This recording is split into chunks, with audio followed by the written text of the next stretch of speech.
अनि श्रम नगरिकन कसरी देश बन्छ त?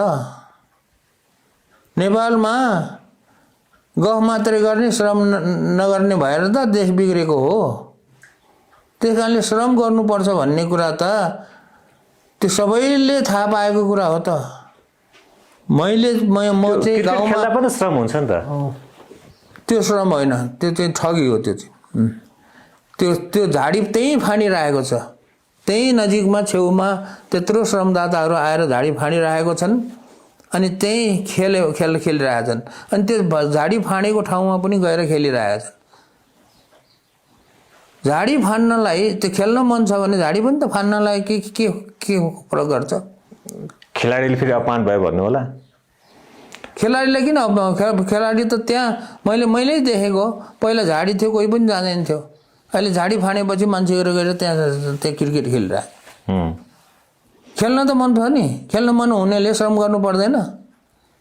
अनि त्यो कीर्तिपुरमा त्यहाँ त्यो जङ्गललाई फाँडेर त्यहाँ पार्क बनायो भने, जङ्गललाई फाँडेर पार्क बनायो भने त्यसमा घुम्न आउने मान्छेको, त्यही कीर्तिपुरको, त्यो बोल्खु एरियाको, कलङ्की एरियाको, कुलेश्वर एरियाको त्यही मान्छेहरू होइनन्? त्यही वरिपरिको बोल्खु एरियाको त्यहाँबाट आउनुहुन्छ। आउने त्यहीबाट हो कि त्यहाँभन्दा माथि अब के अरे यो नयाँ बानेश्वरको मान्छे त त्यहाँ बिहान यसो घुम्न त आउँदैन नि।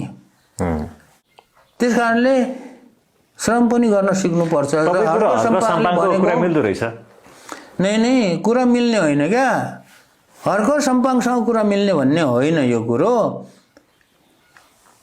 यो चाहिँ त एउटा यसरी गर्नुपर्छ, देशको विकास गर्नलाई यसरी गर्नुपर्छ भन्ने एउटा अभियान हो नि।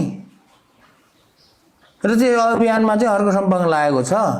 अब यो सहर बजारमा बस्नेलाई श्रमदान भन्ने कुरा चाहिँ त्यति थाहा छैन क्या। बिग्रेको त सहरमा हो नि।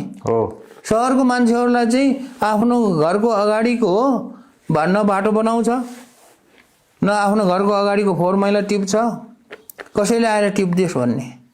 अनि यो श्रमदान गर्ने भन्ने कुरा दिमागमै नभएको मान्छेहरूले श्रमदान गर्नेहरूलाई चाहिँ हाँसी उडाउँछ क्या। अनि श्रम नगरिकन कसरी देश बन्छ त?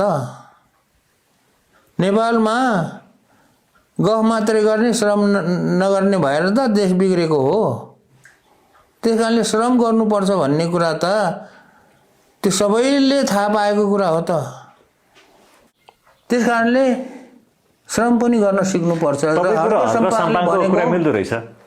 मा चाहिँ हर्को सम्पाङ लागेको छ। अब यो सहर बजारमा बस्नेलाई श्रमदान भन्ने कुरा चाहिँ त्यति थाहा छैन क्या। अब यो सहर बजारमा बस्नेलाई श्रमदान भन्ने कुरा चाहिँ त्यति थाहा छैन क्या।